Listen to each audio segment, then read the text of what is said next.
Ito yung palitaw ni Mami Sheng na overload talaga sa toppings. May cheese, may yema, syrup, at may sesame seeds sa ibabaw. Tikman natin.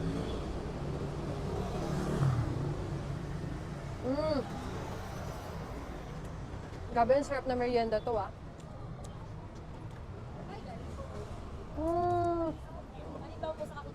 Napaka-cheesy.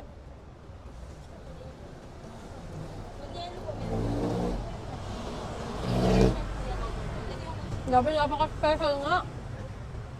Sarap. Mami Sheng, magkano po sa bibingka? Ay, hindi po bibingka ang tinda natin. Ay, meron po tayong kutsinta at ang bagong natin sa menu is palitaw. Oh, For only 50 pesos, special na siya.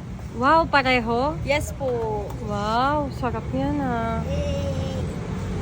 Hey guys, guess what? May bago na naman si Mami Sheng. After mag-trending ng kanyang overload na kutsinta, this time may palitaw overload naman siya. Grabe, punong-puno ng cheese sa ibabaw at alam nyo ba, super affordable pa rin.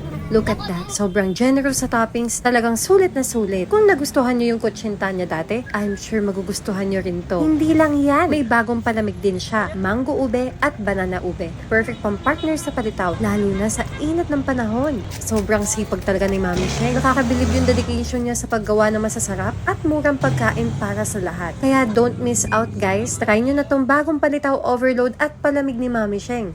Masarap na, abot kaya pa. Hi guys, so ito nga yung bagong product ni Mami Sheng.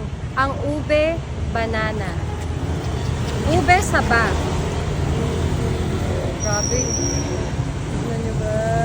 Ooh. Nandiyan pa ba siya? Pero dito po siya.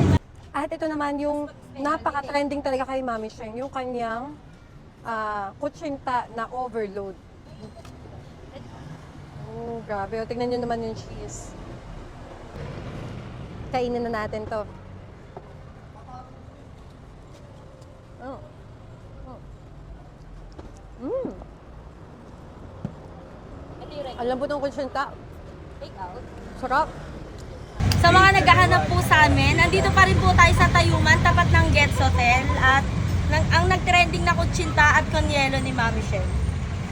Mami Sheng, anong oras kayo nag-open? Ayun, nag-open po tayo 2 p.m. po ng hapon until supply last po. Minsan maaga po kami nakakapag-close, minsan hanggang 9 p.m. po.